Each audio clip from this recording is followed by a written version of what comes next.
स्वागत आपका हमारे परिसर में I S deemed to be university के परिसर में। और 2 दिन का जो मीडिया फेस्ट है उसके मुख्य अतिथि के तौर पर हमने आग्रह किया था।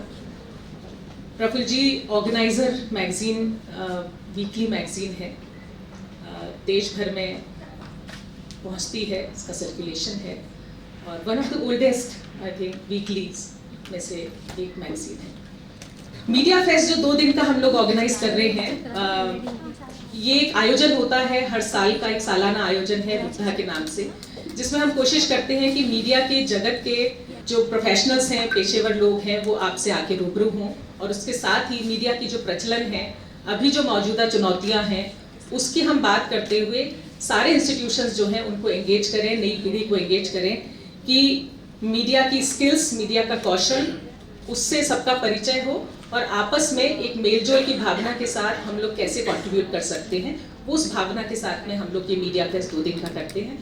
तो इस मीडिया फेस्ट में जयपुर के बहुत सारे इंस्टीट्यूशंस, 12 इंस्टीट्यूशंस पार्टिसिपेट कर रही हैं और 7 इवेंट्स अलग अलग होने हैं, जिसमें कि 150 बच्चे जो हैं वो बाहर के इंस्टीट्यूशंस के पार्टिसिपेट कर रहे हैं। आज जो हम मीडिया फेस्ट कर रहे हैं वो इस मायने में भी स्पेशल है कि हमने एक स्क्रीनिंग, आपने देखा होगा जो हमने सर्कुलेट किया जो सारा सामग्री, उसमें हमने एक स्क्रीनिंग रखी है विभाजन की विभीषिका के नाम से। तो कुछ कंट्रीब्यूशन हम कहें कि हमने करने की कोशिश की, हम कर पाए नहीं कर पाए। तो विभाजन की विभीषिका के पीछे सिर्फ मंतव्य इतना है कि जो हिस्ट्री हमें पढ़ाई गई, हिस्ट्री हमें बताई गई, उसमें से बहुत कुछ हिस्सा हमारा छूटा रहा है और वो जो छूटा रहा है उसके पीछे पूरी अवधारणा है, उसके बारे में हम प्रफुल्ल जी से ज़्यादा जानकारी लेंगे। जहाँ तक मुझे जानकारी है कि जब भारत का विभाजन हुआ तो करीब 17 से 18 मिलियन लोग डिस्प्लेस हुए उस दौर में और करीब 1 मिलियन लोग मारे गए।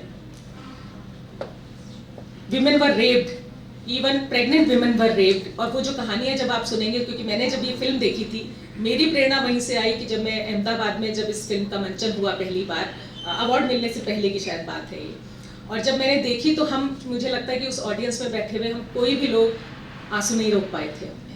वो इतनी भयावह यथार्थ है हमारा, जिसके बारे में हम भी परिचित नहीं हैं और नई पीढ़ी को भी हम शायद परिचय नहीं करा पाए उस मायने में। So I think this is a very special occasion for all of us that Prafull ji is with us, because they are the people who are behind these initiatives, and one of the very interesting initiatives that's been aired through All India Radio and through Doordarshan also, Swaraj, where you have a chance to know about real history of India.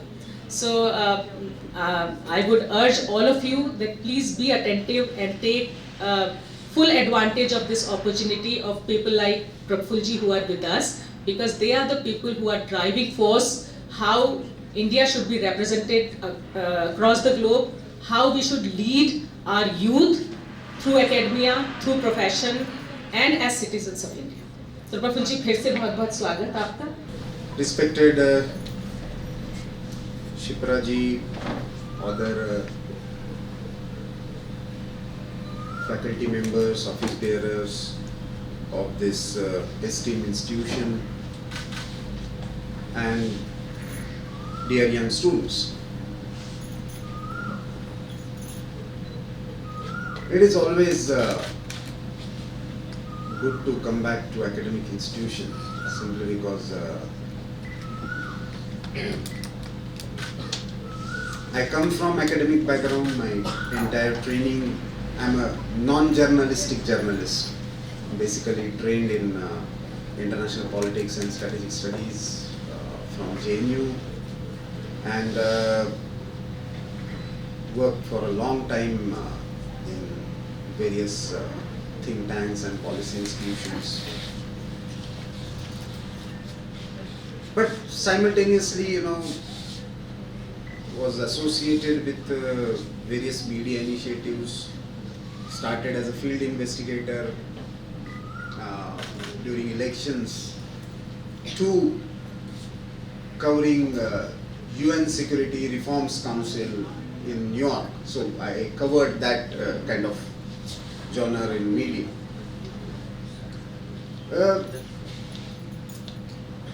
Today what I intend to speak, because the context is that you have seen our initiative Vibhajan Ki Vibhishika, For last couple of years, this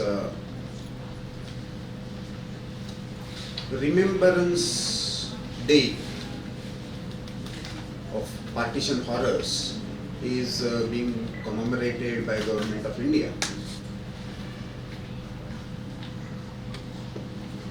And we are talking about the current media scenario and media narratives. So in that context, I would like to basically speak on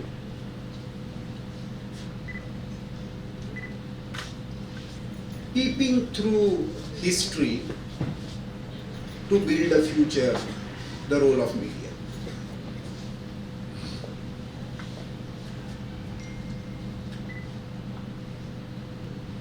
अभी Shipra madam ने कहा कि आप लोगों ने fake news और miss information, disinformation पर एक कॉन्क्लेव आयोजित किया। मेरी इस मामले में एक पक्की धारणा है कि यदि वो फेक है तो वो न्यूज़ नहीं हो सकती, और वो न्यूज़ है तो वो फेक नहीं हो सकती। तो फेक नैरेटिव्स होते हैं। हाफ बेक हो सकती है न्यूज़,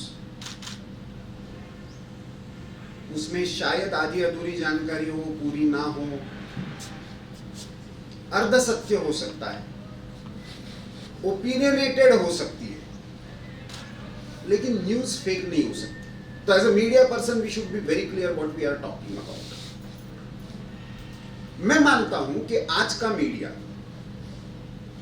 सबसे ज्यादा यदि किसी में घिर गया है तो इस फेक नैरेटिव्स की बैटल में घिर गया है।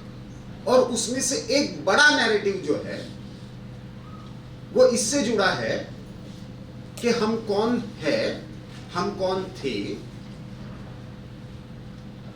हमारी स्वाधीनता की लड़ाई किसके लिए थी। तो मोटा मोटा आपकी जनरेशन को हम लोगों ने जो पास ऑन किया, क्योंकि वो हमारी जिम्मेदारी थी, है, वो इतिहास दुर्भाग्य से क्या है, तो पश्चिम से कुछ लोग आए थे व्यापार करने के लिए, और व्यापार करते करते उनको लगा कि ये लोग तो ऐसे ही आपस में लड़ने वाले लोग हैं, तो व्यापार करते करते वो हम पर राज करने लगे, हमारे आपस की लड़ाई का फायदा लेते हुए। फिर उसके कारण हमारे मन में नेशनलिज्म की भावना जागृत हुई। उसके आधार पर हम ऑर्गेनाइज हुए इंडियन नेशनल कांग्रेस नाम की एक ऑर्गेनाइजेशन के अंडर। लेकिन क्योंकि हम मूलतः अहिंसा पर विश्वास रखने वाले वगैरह लोग थे, तो हमने सत्याग्रह के मार्ग से लड़ाई लड़ी और अंततः ब्रिटिशों को यहाँ से जाना पड़ा। और क्योंकि वो जाने के बाद हम आपस में ना लड़ते रहे, इसलिए जाते जाते रेखा खींच कर गए, विभाजन करके गए कि बाद में ये लड़ाई फिर से ना चलती रहे। तो हमारे लिए अच्छा सोचने वाले थे, रेलवे लाइन की, उन्होंने पोस्ट ऑफिस लाया, पूरे देश को एक बनाया, और ऊपर से अंग्रेजी देकर गए हमको इतनी बड़ी देन। तो मैं तो अंग्रेजी का पत्रकार रहा हूं, तो इट्स अ बूम।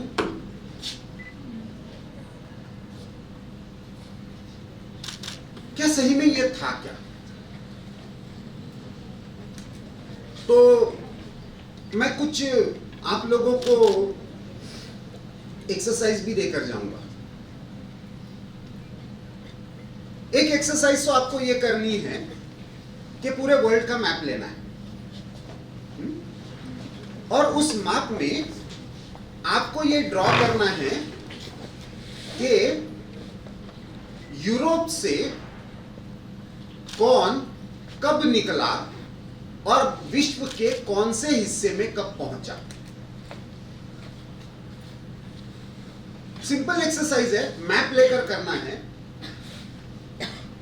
और इसके पीछे रीजन है। यूरोप से जितने एक्सपीडिशन चले हैं उसके पीछे एक ट्रीटी थी 1494 में, ट्रीटी ऑफ थेसिडलस। मैं मूलतः इतिहास का स्टूडेंट नहीं रहा, लेकिन कोविड के दौरान मेरी स्थिति बहुत खराब हो गई थी। सेकेंड वेव में बहुत हेवी लंग्स इन्फेक्शन हुआ था। मीनवाइल मैं इस स्वराज की सीरीज पर बैकग्राउंड में सारा एडवाइजरी रोल और रिसर्च का काम, तो उस बहाने आर्काइवल एक्सेस मेरे पास बहुत बड़ा था, लेकिन बोलना नहीं था। घर में पढ़े रहना था, लेकिन पढ़ने का ये मौका था, तो इस बहाने बहुत आर्काइवल डॉक्यूमेंट्स देखने का मौका मिला। तो मैं बाय डिफॉल्ट पिछले 2-3 साल से हिस्ट्री का स्टूडेंट बन गया। तो मैं ना चाहूं तो भी बहुत बार हिस्ट्री में चला जाता हूं, तो माफ कर देना। लेकिन ये एक्सरसाइज जरूर कीजिए। एक ट्रीटी ऑफ थेसिडलस हुई थी। उस समय रोमन किंग और क्रिश्चियन पोप, इनके बीच में संघर्ष चल रहा था, और उसी समय स्पेन के राजा और पोर्चुगाल के राजा, इनके बीच में भी संघर्ष चल रहा था। और ऐसे में ट्रीटी ऑफ थेसिडलस ने यह डिसाइड किया कि पूरे विश्व को 2 हिस्सों में बांट दिया। जो ईस्टर्न हेमिस्फीयर है, जहां पे भारत आता है, वो पोर्तुगाल के हिस्से में गया, और वेस्टर्न हेमिस्फीयर जो है वो स्पेनिश हिस्से में गया। तो 1494 में भारत की खोज में एक व्यक्ति निकला। क्या नाम था उसका? वास्को द गामा दूसरा था, कोलंबस। वो निकला था भारत की खोज में, लेकिन पहुंच गया अमेरिका। वैसे ही बहुत सारे लोग नए नए लाइसेंसेस मिले थे, उससे पहले लाइसेंस नहीं मिलता था। तो नई नई जमीन, नए नए लोगों के खोज में निकले। 2 उद्देश्य थे। एक तरफ पोप का संदेश लेकर जाना, चर्च का संदेश लेकर जाना, दूसरी तरफ व्यापार और इसके लिए एक जो रिसोर्सेस है उनके लिए नई जमीन तलाशना। सो रिसोर्सेस एंड रिलीजियस दोनों एक साथ थे। ऐसे ही 1496-97 के शुरू में, दिसंबर के बाद, ओरिजिनली तो भारत के खोज में नहीं निकला था, लेकिन एक्सीडेंटली भारत में पहुंच गया, वो Vasco the gamma. Vasco the gamma essentially Arab peninsula पे अपना ट्रेड एक्सपेंशन के लिए पहुंचा था। मैं इसलिए भी ये सारी चीजें बता रहा हूं क्योंकि आज की बहुत सारी घटनाओं से इसका संदर्भ है, और शायद आने वाले समय में और भी रहेगा। तो इसलिए इसकी क्लैरिटी रहना बहुत आवश्यक है कि ये सब था क्या। तो इसके लिए और एक निवेदन करूंगा। शिप्रा जी को दिल्ली में आईजीएनसीए का एक्सेस मुझे लगता है मिल जाता होगा। आईजीएनसीए ने अभी वास्को द गामा ने एक अपनी डायरी लिखी है, फर्स्ट वॉयज नाम से। फर्स्ट वॉयज, ये डायरी उसके दिन प्रतिदिन का एक तरह से ब्यौरा है। वो ओरिजिनली पोर्चुगीज में थी, अभी इंग्लिश में अवेलेबल है, और उसकी डिजिटाइज कॉपी आईजीएनसीए में अवेलेबल है।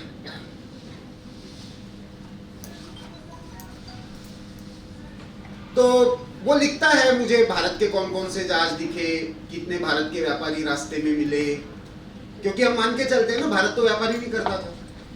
मैरीटाइम तो अंग्रेजों ने सिखाया भारत को, नेवी तो अंग्रेजों ने बनाई। तो फिर वास्को द गामा को गुजराती ट्रेडर्स क्यों मिले अरब पेनिनसुला पे? कॉन्स्टेंटिनोपल से आगे निकलने का रास्ता जब वो बवर में फंस गया था, ये खुद वो लिख रहा है, मैं नहीं बता रहा हूं। तो अच्छा, इसमें मजे की बात और एक है। आपको सब लोगों को आपने बताया तो वास्को द गामा आया था, ये तो पता है। कहां आया था वास्को द गामा?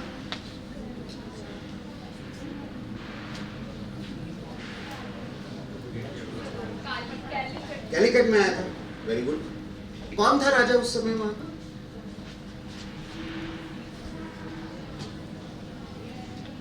सही है, किसी ने बोला, आपने पढ़ा है, स्कूल बुक में भी पढ़ा है, लॉन्ग टाइम बैक। जामोरिन नाम सुना है? हा? हमारे एनसीईआरटी के बुक में कम से कम यही नाम पढ़ाया जाता है। अब राजस्थान में बैठे बैठे आप लोगों को तो मन में ये प्रश्न आता होगा कि ये जामोरिन कहाँ होता है, और वास्को द गामा अपनी डायरी में लिखता है मैं क्रिश्चियन राजा की खोज में आया था। तो जामोरिन होता क्या है? तो जामोरिन ऐसा कोई शब्द नहीं है। वो डायनेस्टी जो थी 300 साल उसने कैलिकट के सीट पर राज किया। वो मानविक्रमा डायनेस्टी थी। मानविक्रमा 2 ने 3 महीने के अंदर वास्को द गामा को हराया था। टैक्स इवेड करके वास्को द गामा भाग गया था। ये आपको नहीं पढ़ाया जाता। वास्को द गामा आया था, ये बात सही है। वास्को द गामा खुद लिखता है कि मैं 9 अप्रैल को आया था, 27 सितंबर को वास्को मेरे पास ना मेरा माल बेचा गया था, मेरा खरीदने वाला कोई नहीं था, और उसके कारण मेरे पास उसका टैक्स भरने के लिए पैसे नहीं थे, तो मैं वहां से ब्लैक पेपर का इलीगल सौदा करके भाग गया और मानविक्रमा ने समुद्र में मेरा पीछा किया। ये वास्को द गामा लिखता है, बट वी डोंट नो मानविक्रमा। अच्छा, ये फिर जामोरिन आया कहां से? तो ये जो मानविक्रमा डायनेस्टी थी, इसके पास एक स्पेशल इंटरनेशनल राइट्स थे। इंटरनेशनल राइट्स थे किस चीज के? तो मलाक्का स्ट्रेट जो है इंडियन ओशन से पास होता है अभी श्रीलंका और भारत के बीच में से, उस रूट पर से जाने वाले हर जहाज को रक्षा देना, जो ट्रेड रूट है उसका संरक्षण करना, और इसके बीच में जो रुकते हैं, इसमें 2 इंपॉर्टेंट पोर्ट है, एक कालीकत का है और दूसरा श्रीलंका की तरफ है, जिसके बारे में अभी विवाद चल रहा है। वो कौन सा है? सुना है? हम्बनटोटा? नहीं सुना? सुना है। तो चीन और भारत का जो वहां पे कंपटीशन चल रहा है वो तब से है, अभी का नहीं है। तो चीनी व्यापारी और अरब व्यापारी जो भारत में आते थे, उनको इसको पास होते हुए उनको सिक्योरिटी प्रोवाइड करना, और उसके अगेंस्ट वहां पे यदि जहाज पार्क होते हैं तो उसका टैक्स देना, इसका राइट केवल और केवल मानविक्रमा डायनेस्टी के पास था। इसलिए अरब और चाइनीज ट्रेडर्स ने और वहां के स्थानिक लोगों ने भी उनको एक उपाधि दी थी। उस उपाधि का नाम था सामुद्री। समुद्र की रक्षा करने वाला, समुद्र पर टैक्स कलेक्ट करने वाला राजा, और उस सामुद्री को पोर्तुगीज में बना दिया वास्को द गामा ने जामोरिन।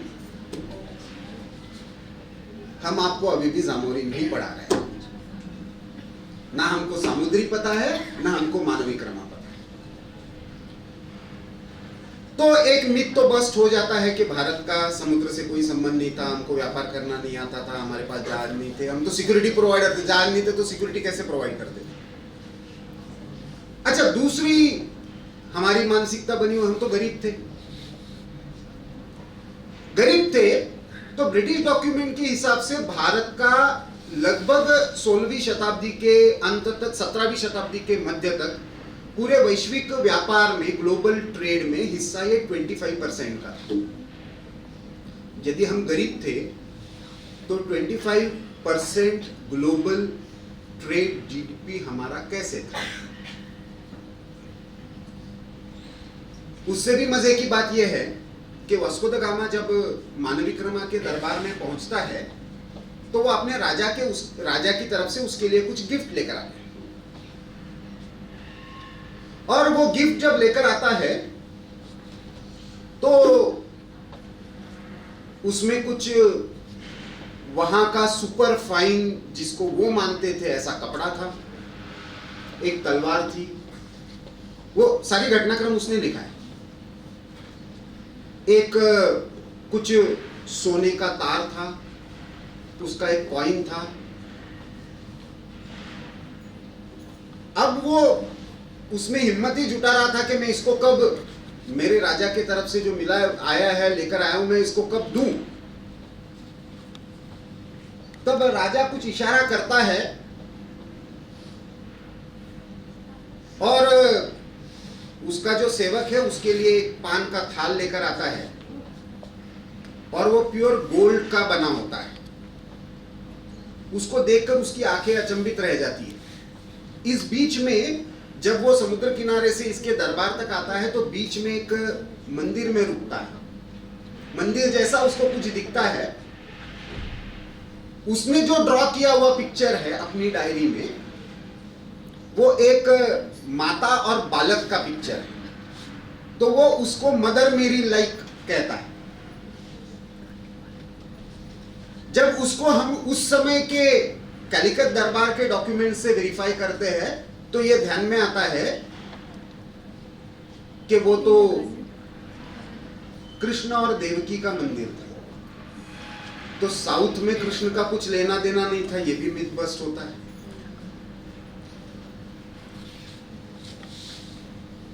इसके दरबार में आकर जिस तरह के हथियार उसके पास है, जिस तरह का सोना दरबार में यूज हुआ है, वो देखकर कहता है कि मेरे राजा के गिफ्ट देने की हिम्मत ही नहीं हुई, क्योंकि मुझे लगा कि मेरा राजा कितना गरीब है, यही मैं इसको बताऊंगा तो देने का क्या फायदा।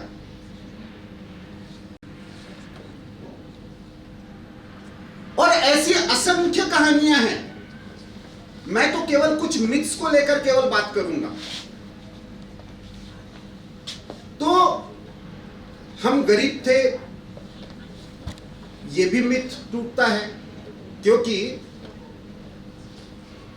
थोड़ा बहुत जिनको बिजनेस समझ में आता है, आपके कैंपस में बिजनेस स्कूल भी होगा, मैनेजमेंट का स्कूल भी होगा, आप भी उसमें से कुछ कोर्सेज ऑप्ट करते होंगे, और थोड़ा बहुत बिजनेस तो राजस्थान में रहते हुए आ ही जाता है। तो कोई मुझे ये बताइए कि व्यापार करने के लिए कोई गरीबों के देश में क्यों जाएगा? कोई खरीदने वाला ही नहीं होगा तो गरीबों के देश में क्यों जाएगा? और यूरोपियन तो बिल्कुल ही नहीं जाएगा, क्योंकि उसको प्रॉफिट के सिवा दूसरा कुछ समझ में ही नहीं आता। तो भारत ये उद्योग प्रधान देश था, तो ये कृषि प्रधान, गांव में रहने वाला, ये कहां से आ गया? तो मेरा अध्ययन ये कहता है कि लगभग 1860s तक भारत में बहुत सारे संस्थान थे। अंग्रेजी डॉक्यूमेंट्स के हिसाब से मेरे पास जो गिनती है वो 1494 की है, और भी छोटे मोटे ज्यादा हो सकते हैं। भारत को जब स्वतंत्रता मिली तब कितने थे? भारत का यूनिफिकेशन किया किसने किया? स्वतंत्रता के बाद सारे जो संस्थान थे, आपका जोधपुर का, बीकानेर का, इनको भारत में उसका विलय करने के लिए किसी ने प्रयास किया ना? किसने किया? Very good. तो टोटल कितने थे उस समय? समथिंग 562 जिनका विलय सरदार पटेल के द्वारा किया गया। उसमें से और 3 थे एडिशनल जो डिस्प्यूटेड बताए जाते हैं। उसमें एक हैदराबाद, एक जूनागढ़ और एक जम्मू कश्मीर। So total 565। तो भारत को स्वतंत्रता मिली तो 565 थे। ब्रिटिश जब आए तो 1494 कम से कम थे। तो इसका अर्थ यह है कि बीच में ये सारे संस्थान ब्रिटिश इंडिया बन गए। अच्छा, अभी भी हमको कुछ लोग ये बताते हैं, कुछ पॉलिटिकल लीडर्स भी बताते हैं, तो 1947 से पहले तो भारत था नहीं, ब्रिटिशों ने भारत बनाया, भारत को इकट्ठा किया। मेरा तो उनको केवल एक कॉमन सेंस का प्रश्न है, और मुझे पता है कि आज का यूथ जो है वो इमोशनल बातें नहीं सुनता, वो लॉजिकल बातें सुनता है। तो मेरा सिंपल प्रश्न ये है कि यदि भारत नहीं था, आइडिया ऑफ भारत भी नहीं था, भारत एज अ लैंडमास नहीं था, तो क्या कारण था कि 1496 में जब पोर्तुगाल में, एक्चुअली 1502 में पोर्तुगाल में एक कंपनी फॉर्म होती है, या बाद में 1600 में ब्रिटेन में एक कंपनी फॉर्म होती है, तो उसको वो ईस्ट इंडिया कंपनी कहते हैं, क्योंकि उनके लिए एक वेस्ट इंडिया था जो अमेरिका के पास था, जिसको आज हम वेस्ट इंडीज कहते हैं। तो इसलिए उनके लिए ये ईस्ट इंडिया था। वो तो ईस्ट बंगाल भी कंपनी कह सकते थे, क्योंकि सारे ज्यादातर बंगाल में पहुंचे थे, या ईस्ट कैलिकट भी कंपनी कह सकते थे। उन्होंने इंडिया कंपनी क्यों कहा? क्योंकि उनको पता था इंडिया है, अपने लोगों को पता नहीं है, आज भी पता नहीं है। तो इसके और भी मजे की बात यह है कि इस सारे घटनाक्रम में जहां जहां पे राजाओं के बीच में कोई कलह हुए हैं, वो कहीं पे भी हमको ये दिखता है कि ना उपासना पद्धति को लेकर है, ना भाषा को लेकर है, सारे टैक्स कलेक्शन की रेजिम को लेकर, who will collect taxes from where, how much, इसको लेकर। और इस कारण से जब पहले पोर्तुगीज आए, फिर फ्रेंच आए, बीच में डेन्स आए, फिर डच आए, फिर ब्रिटिश आए, केवल 1780 से लेकर 1823 के बीच में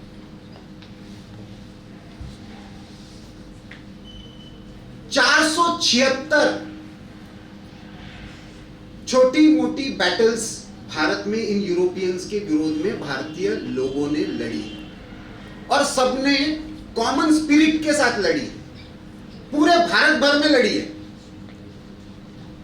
और उनमें से 473 बैटल्स में हमने उनको हराया है, और फिर भी हम मानते हैं कि शायद हम लड़े ही नहीं, शायद वो सुपीरियर थे।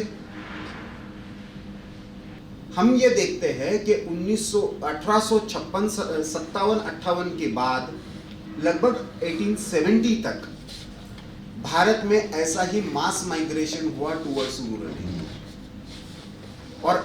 Rural areas. और अचानक क्या हुआ कि कोई ट्रेडिंग में लगा हुआ है, कोई राजा के दरबार में कोई नौकरी कर रहा है, उसकी सेना में है, वो सारे बेकार हो गए, वो सारे गांव में आ गए, अब सारे जमीन पर डिपेंडेंट हो गए। और उसके बाद हम देखते हैं कि भारत में सब जगह पे अचानक फार्मर्स रिवोल्ट, जिनके नाम पर हमको पढ़ाया जाए, वो फार्मर्स रिवोल्ट नहीं थे, एग्रीकल्चरल जो क्राइसिस हुआ था उसके कारण फार्म इश्यूज, फार्म टैक्सेशन, ये सबसे इंपॉर्टेंट इश्यू बन गए। तो भारतीयों के लिए वो बड़ा मुद्दा बन गया। भारतीय समाज का ब्रिटिशों की लैंड रेवेन्यू पॉलिसी के विरोध में वो संघर्ष था, वो फार्मर्स रिवोल्ट नहीं था। बहुत सारे कम्युनिस्ट हिस्टोरियन इसको फार्मर्स रिवोल्ट कहते हैं, वो फार्मर्स रिवोल्ट नहीं था। कहीं पे उसको इंडिगो का नाम मिला, कहीं पे उसको कॉटन का नाम मिला, लेकिन मूल विषय ये था कि ब्रिटिशों ने, क्योंकि तब तक ईस्ट इंडिया कंपनी का शासन जाकर ब्रिटिश रानी का शासन आ गया था।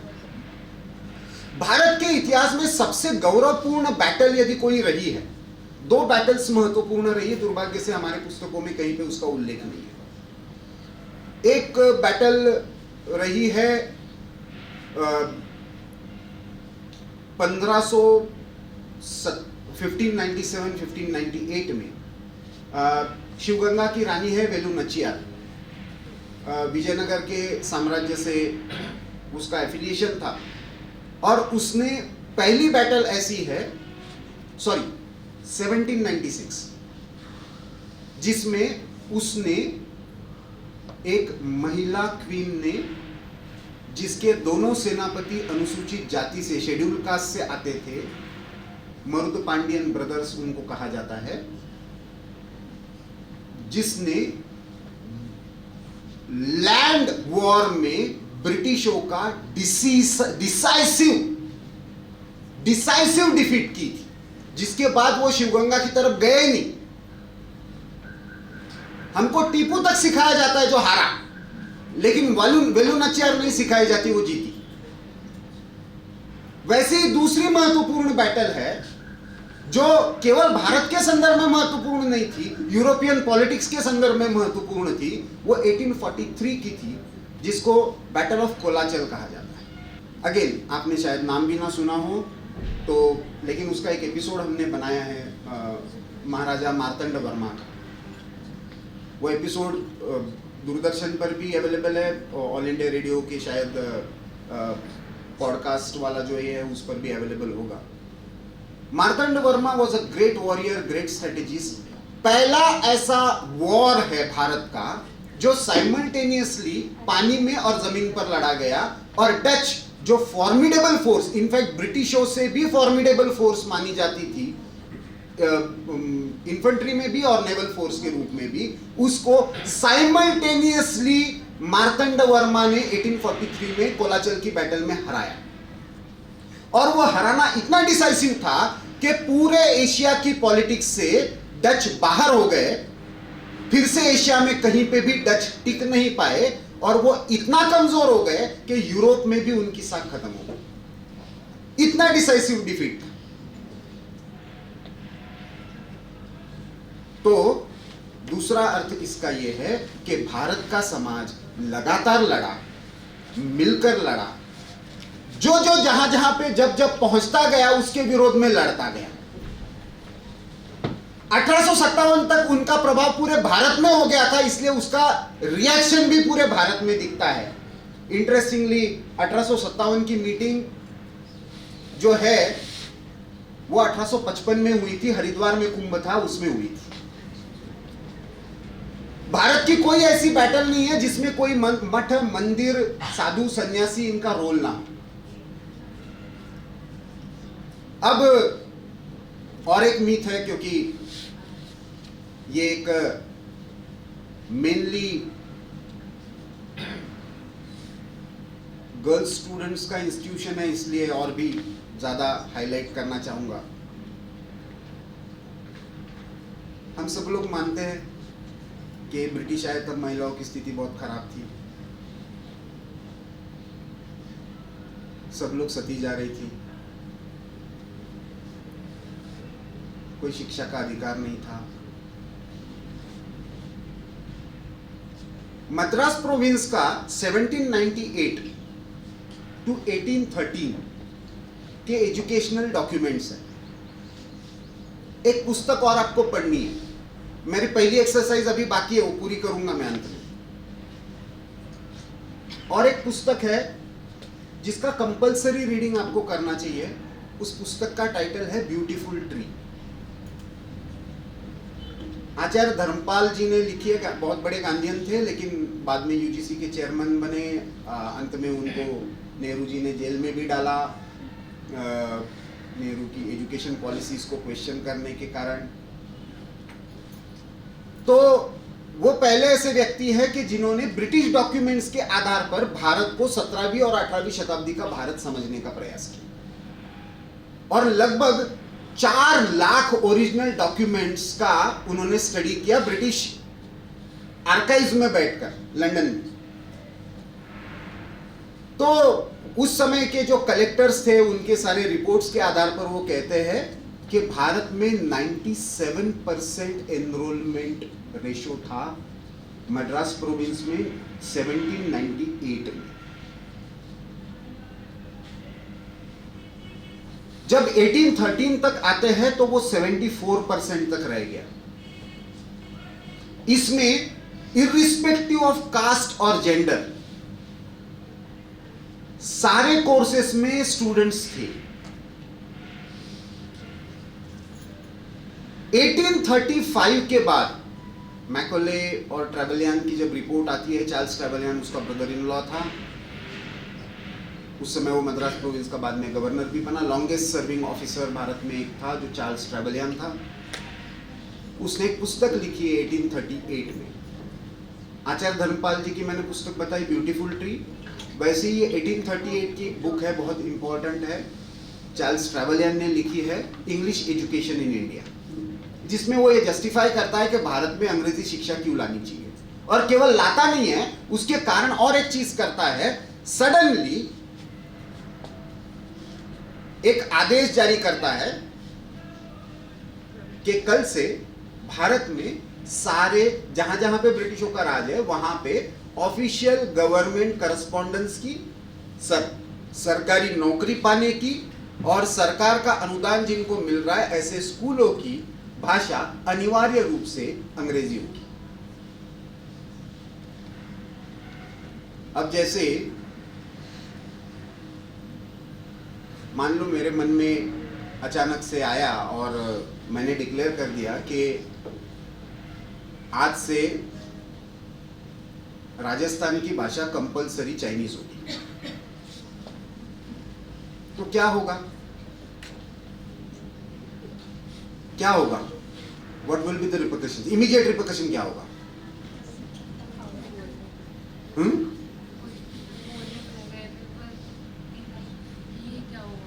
ये क्या हुआ?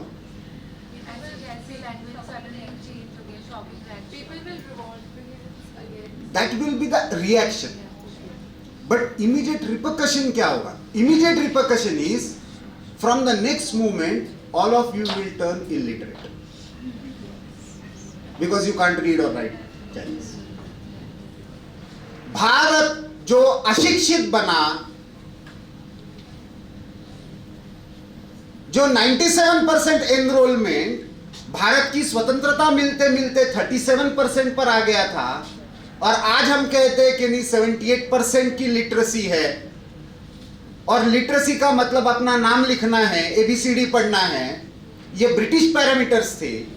भारत को भारत की शिक्षा से हमने अलग कर दिया। हमने धार्मिक शिक्षा को और स्किल बेस्ड एजुकेशन को कंफ्यूज कर दिया।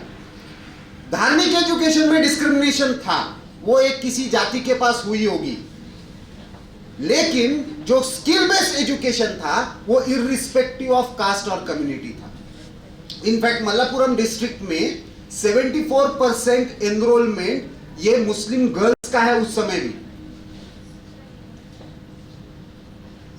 तो दिस क्लियरली शोज कि हम एजुकेशनली भी बैकवर्ड नहीं थे। साइंस और टेक के संदर्भ में भी बहुत सारे ऐसे रेफरेंसेस मैं दे सकता हूं, लेकिन अगेन ब्रिटिश डॉक्यूमेंट्स के हिसाब से भारत में उस समय लगभग ऑन एन एवरेज 20,000 पाउंड्स का लोहा भारत से एक्सपोर्ट होता था। अभी मैं मेघालय में गया था इस चुनाव से पहले, तो शिलोंग के पास लगभग 30-32 किलोमीटर पर, जिसका डेटिंग एटलीस्ट 1500 ईयर्स पूर्व का है, ऐसी लोहे का एक बहुत बड़ी भट्टी भी नहीं है, वो उसको कारखाना कह सकते हैं, वो मेघालय में मिला। तो मेघालय की यदि खासी ट्राइब में ये है तो बाकी भारत में भी बहुत कुछ होगा। अनफॉर्चुनेटली अगेन हमारी दृष्टि से वो चला गया। इससे जुड़ा हुआ और एक इंपॉर्टेंट नैरेटिव जिसके बारे में मैं बात कर रहा था, महिलाओं की स्थिति के बारे में, तो उसमें तो मैं केवल 4 कहानियां सुनाऊंगा और उससे आप समझ जाएंगे, और अंत में मैं फिर पार्टीशन पर आऊंगा। और ये कहानियां सुनाइए और आप अपने इन्फरेंसेस निकालिए, मैं उनको वेरीफाई कीजिए, आप अपने इन्फरेंसेस निकालिए क्या ड्रॉ करना है। मैं बहुत पुराना भी नहीं जाऊंगा, मैंने अभी तो शिप्रा जी को बताया, अनफॉर्चुनेटली वो अंक मैंने निकाल के रखा था, लास्ट में मैं लाना भूल गया। अभी मैंने एक वुमेंस डे पर एक अंक किया है ऑर्गेनाइजर का, आपके यहाँ पे आता है तो जरूर उसको देखिए। शी द सॉवरिन नाम से 21 महारानियां जो पिछले 1000 वर्ष में होकर गई, और जो वॉरियर्स थी, स्कॉलर्स थी, एडमिनिस्ट्रेटर्स थी एंड रूलर थी, ऐसे 21 महारानियों की उसमें स्टोरीज है। लेकिन मैं 4 स्टोरीज आपको बताऊंगा 1555 की एक स्टोरी है। एक छोटा सा स्टेट उल्लाल, कर्नाटक में मैंगलोर के पास उल्लाल नाम का एक छोटा सा स्टेट है। वहां की राजकुमारी थी, उसका नाम था अबक्का। अबक्का मैंगलोर के राजपुत्र से ब्याही गई। पोर्तुगीजों का आक्रमण शुरू हुआ। अनफॉर्चुनेटली उसके पति ने, क्योंकि उसकी कोची के राजा से पुरानी दुश्मनी थी और वो दुश्मनी सेटल करने के लिए उसने ये निर्णय किया कि पोर्तुगीजों का साथ देंगे। तो रानी अबक्का 1555 में अपने पति को छोड़ देती है। ये कहकर छोड़ती है कि आप पति हो इसलिए छोड़ दे रही हूं, इसके बाद सामने आओगे तो गला काट दूंगी। केवल उतना नहीं, अपनी बेटी को साथ लेकर जाती है। ये कहकर जाती है कि महाराज, माता और मातृभूमि का सौदा नहीं होता। मैं जब तक हूं उल्लाल में कम से कम पोर्तुगीजों को आने नहीं दूंगा। अपनी सेना खड़ी करती है। आश्चर्य की बात है, मैंगलोर का जहां का वो स्वयं राजा है, वो उल्लाल की रानी है, उल्लाल की राजकुमारी है। दोनों जगह की प्रजा रानी के साथ खड़ी रहती है। अबक्का जाति से, आज के संदर्भ में, आज की पॉलिटिकल लैंग्वेज में मैं बोलूं तो ओबीसी है। अपने पति को छोड़ती है। गणिका, एक तरह से जिनको वेश्या कहा जाता है, ऐसे महिलाओं की इंटेलिजेंस की फौज खड़ी करती है। उनकी मदद से पोर्तुगीजों के सारे भेद निकालकर उन पर हमले करती है। और 1555 से लेकर बाद में उसकी बेटी 1620 तक अबक्का 1 और अबक्का 2 पोर्तुगीजों को जब तक वो जिंदा है उल्लाल में पैर नहीं रखने देते।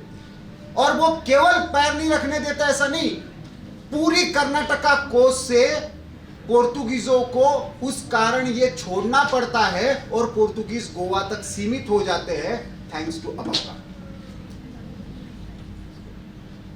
1555 हो गए। उसके बाद अहिल्याबाई होलकर 1770 से लेकर अर्ली 18th सेंचुरी तक, 19th सेंचुरी तक। अगेन अहिल्याबाई होलकर जाति से धनगर है, ओबीसी है, चरवाहा जिनको कहा जाता है उस कास्ट से है।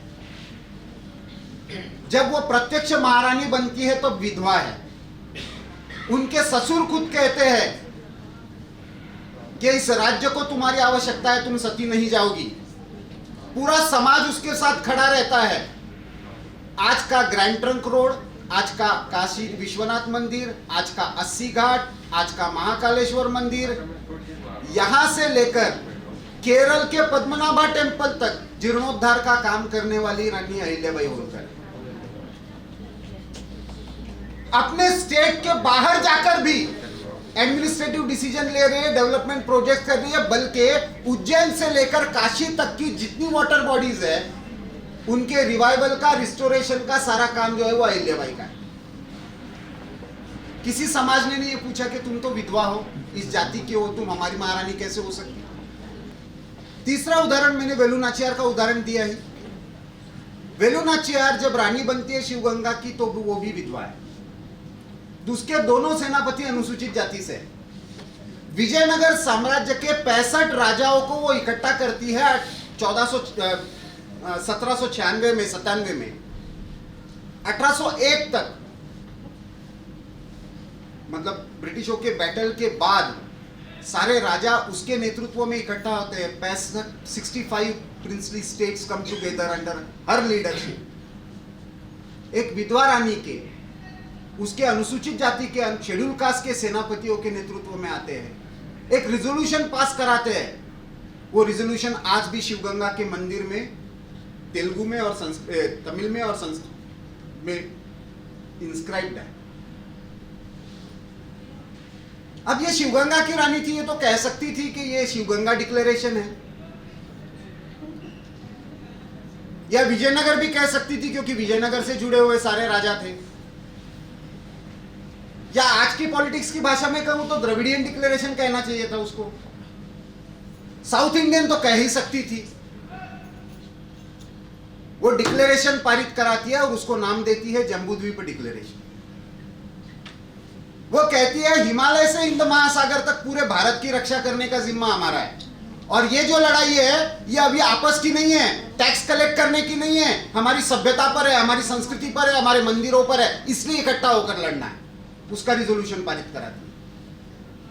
इसके आगे जाकर पॉलिटिकली अनकरेक्ट है, लेकिन वो उस रिजोल्यूशन में ये कहती है कि आज इकट्ठा होकर नहीं लड़े तो सारे मंदिरों पर क्रॉस चढ़ जाएंगे,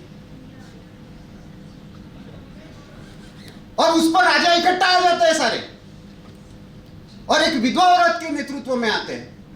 कहां सती जा रहे थे? रानी लक्ष्मीबाई का उदाहरण ले लीजिए, झांसी की रानी का। वो जब रानी बनती है तो वो भी विधवा है। विधवा रहते हुए हरिद्वार के कुंभ में उसको बुलाया जाता है,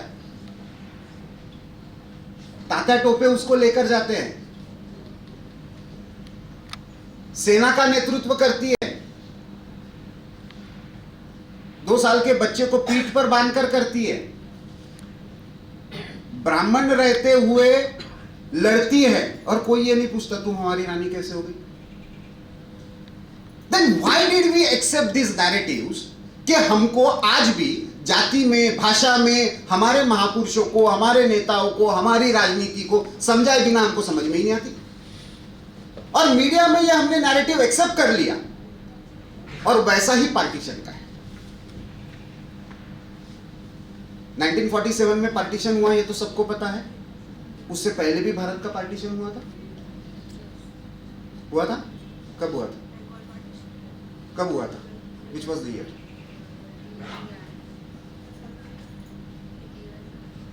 उन्नीस 1905 में बंगाल का विभाजन हुआ था, लॉर्ड कर्जन ने किया था, वो भी रिलीजियस लाइन पर था, याद है ना?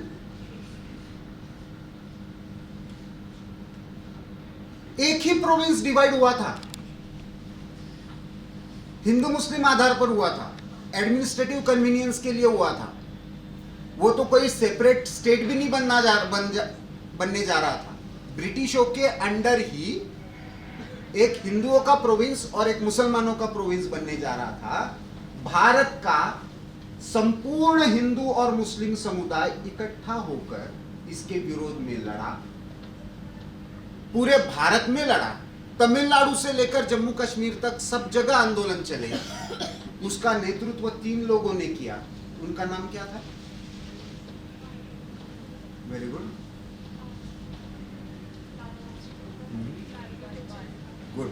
लाल बाल पाल, है ना? किसी ने यह थोड़ी कहा कि बिपिन चंद्र पाल तो बंगाली है, लाला लाजपत राय तो पंजाबी है, लोकमान्य तिलक तो मराठी है, उनके नेतृत्व में बंगाल के लिए क्यों लड़ेंगे हम? वंदे मातरम का नारा दिया, वंगभंग का नारा दिया, और ना केवल लड़े, सैकड़ों लोग फांसी चढ़ गए। लोकमान्य तिलक को तो 6 महीने की जेल हुई, मांडले में गए।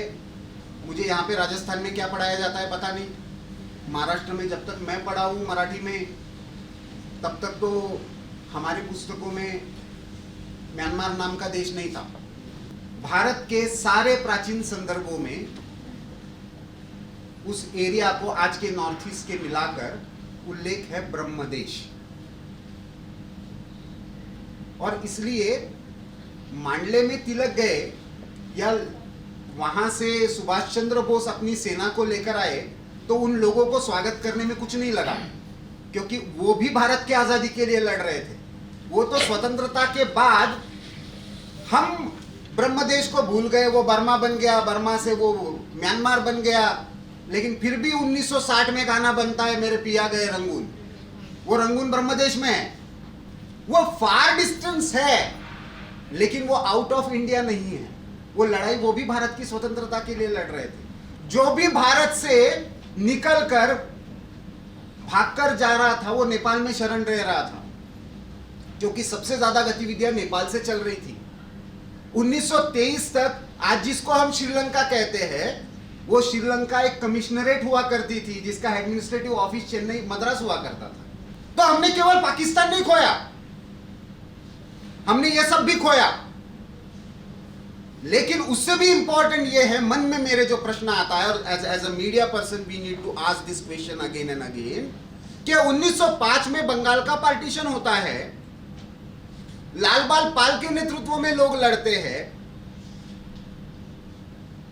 वो भारत का विभाजन मानकर लड़ते हैं, वंदे मातरम की घोषणा देकर लड़ते हैं, 436 सीक्रेट सोसाइटीज उस दरमियान भारत में फंक्शनल है, ऐसा ब्रिटिश रिकॉर्ड्स कहते हैं। So all of them were revolutionary secret organizations who were fighting against partition of Bengal.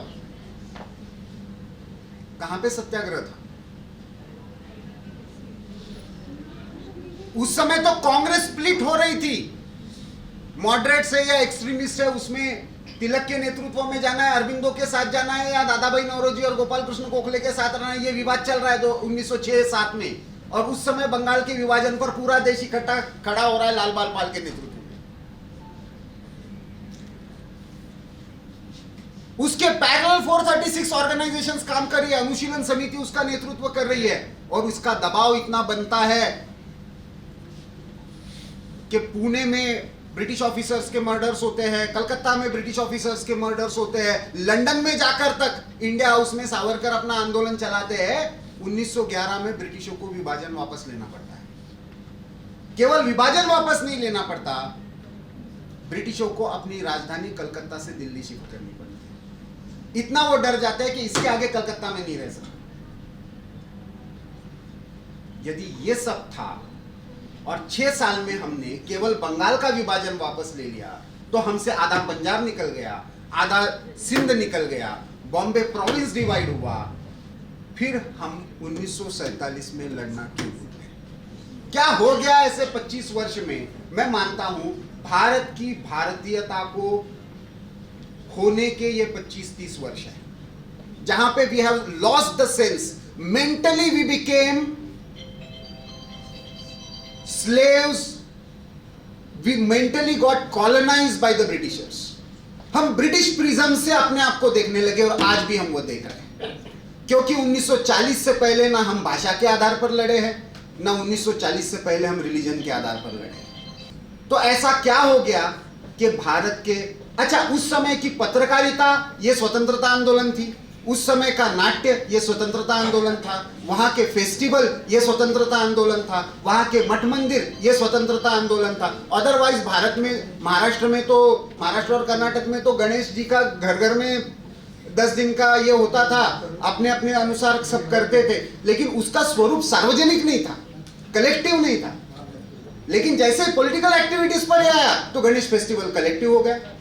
Shivaji celebrated थे, लेकिन शिवाजी का कोई उत्सव नहीं मनता था, लेकिन शिवाजी का जयंती उत्सव मनने लगा, और वो एक कलेक्टिव एक्सप्रेशन का ये बनने लगा।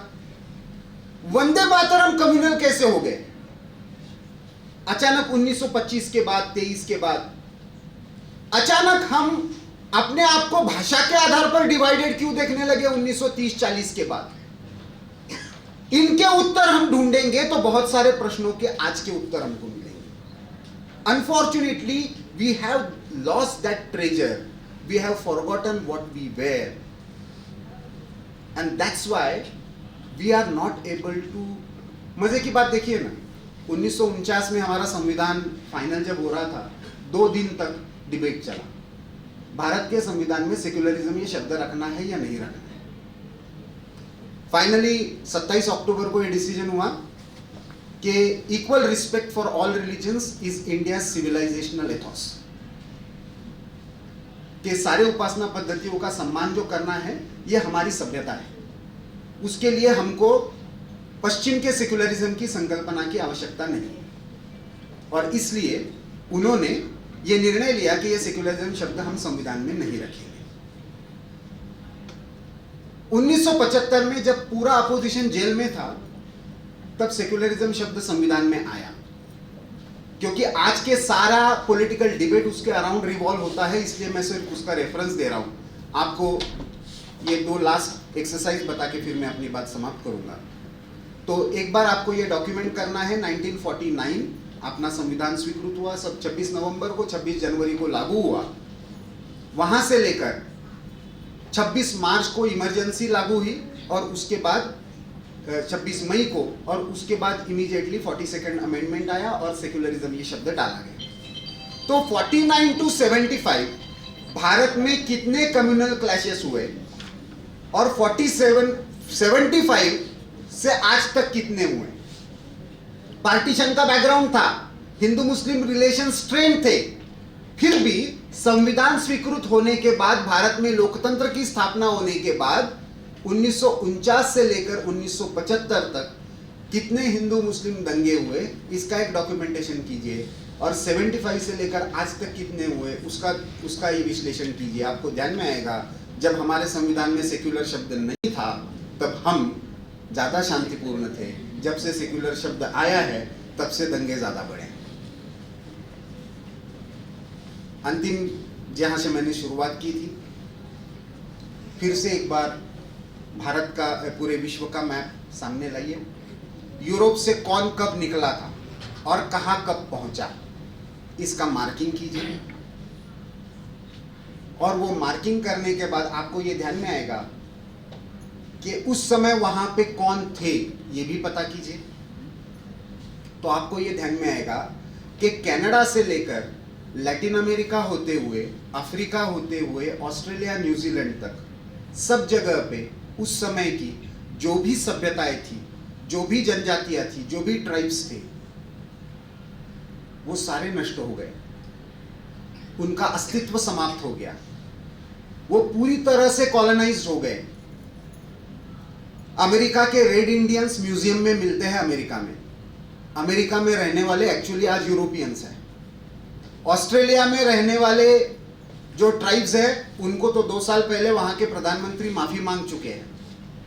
आज गिनने के लिए 2500 की संख्या में वहां के जनजाति के लोग बचे हुए हैं। There are no original civilizations existing anywhere in the world except India and China. China ने तो वो कॉलोनाइजेशन देखा नहीं, भारत ने उसको बार बार बचा लिया। ना इस्लामिक इन्वेजन सहना पड़ा, ना यूरोपियन इन्वेजन सहना पड़ा। लेकिन मेरा प्रश्न और अलग है। मीडिया कर्मी के नाते नहीं, केवल मीडिया कर्मी के नाते, भारतीय होने के नाते, युवा होने के नाते, आने वाले 25 साल की भारत की दिशा तय करने वाले वोटर्स होने के नाते, क्या ऐसी बात थी भारत में लगभग 7वीं 8वीं शताब्दी से लेकर लगातार आक्रमण हो रहे थे। उसके बाद 1498 में वास्को द गामा आया। भारत में आने वाले, सबसे पहले आने वाले पोर्तुगीज थे, और सबसे अंत में जाने वाले कौन थे? पक्का? फिर वेरी गुड। 1961 में गोवा इंडिपेंडेंट हुआ है। वो भूल जाते क्योंकि हमारे लिए वो स्वतंत्रता संग्राम होता था ही नहीं। नेहरू जी प्रधानमंत्री बन गए तो हो गया। गोवा, दीव दमन, पौंडीचेरी, ये सब 1956 के बाद तो लड़ाई शुरू हुई है। तो वो स्वतंत्रता का संग्राम नहीं था क्या? मालवीय जी ने अपने जेब से पैसे निकालकर, दूसरों से मांग मांग कर 15 न्यूज़पेपर्स पूरे भारत भर में शुरू कराए। वो स्वतंत्रता संग्राम नहीं था क्या? अपने घर के गहने गिरवी रखकर लोगों ने प्रेस चलाई, वो स्वतंत्रता संग्राम नहीं था क्या? तो हमने हमारे इंडिपेंडेंस स्ट्रगल को, हमारे पूरे देश के कॉम्प्रिहेंसिव इंडिपेंडेंस स्ट्रगल को हमने यूनिलिनियर कैसे मान लिया? तो एज अ मीडिया कर्मी, एज अ भारत के नागरिक, भारत का भविष्य, इस नाते आप सब लोगों से एक निवेदन है कि इस प्रश्न का निरंतर उत्तर ढूंढने का प्रयास कीजिए कि क्या ऐसी विशेषता थी कि 452 साल पोर्तुगीज रहे, लगभग 90 वर्ष तो अंग्रेजों ने ऑफिशियल राज किया, लेकिन around 200 years unofficially east India company के थ्रू किया। कुछ हिस्सों पर फ्रेंच रहे, बाकी सब जगह पे जहां जहां पे ये गए तो ऑन एन एवरेज 30 से 50 वर्षों के अंदर वहां की पूरी सभ्यता नष्ट हो गई, वहां की परंपराएं नष्ट हो गई, वहां की भाषाएं नष्ट हो गई, वहां के लोगों का अपना अस्तित्व, अपने स्वत्व के साथ जो था वो समाप्त हो गया। भारत में ऐसा क्या खास था कि ये सब होने के बाद भी हम स्वतंत्र हुए, भले ही विभाजित रूप में हुए, दुर्भाग्यपूर्ण विभाजन था, उसकी विभीषिका आप कल देखेंगे, लेकिन उसके बाद भी भारत की तरह स्वतंत्र हुआ, भारत की तरह जीवित रहा, भारत की परंपराओं के आधार पर हमने संविधान स्वीकार किया, बाकी कहीं पे भी नहीं टिका, हमारा लोकतंत्र 75 वर्ष से ज्यादा टिका रहा। क्या ऐसी खासियत रही?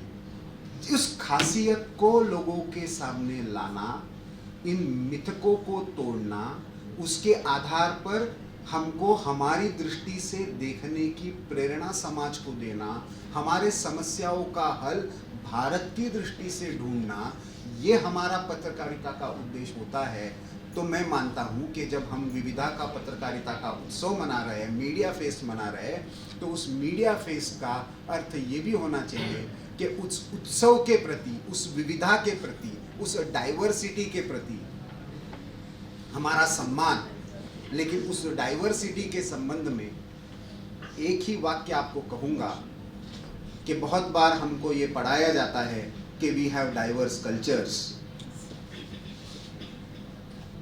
कभी थोड़ा सा खुले मन से भारत को आंखें खोलकर और मन को भी खोलकर देखिए तो आपको समझ में आएगा कि Bharat has a unique culture that celebrates diversity.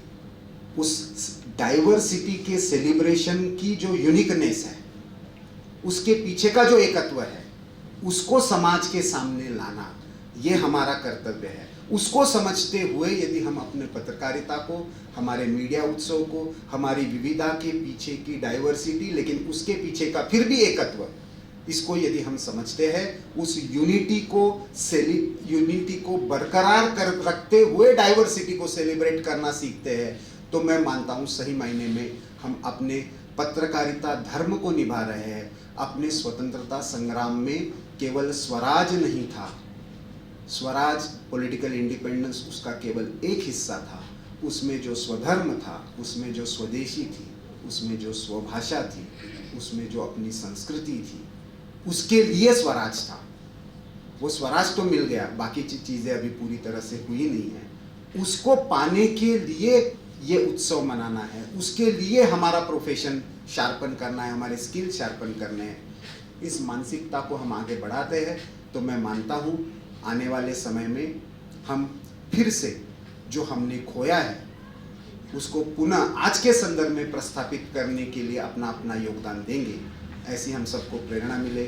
आपके उत्सव के लिए, विविधा के लिए बहुत बहुत शुभकामनाएं देता हूँ। आपने यहाँ पे मुझे बुलाया, इतने देर मुझे सहा, उसके लिए बहुत बहुत धन्यवाद।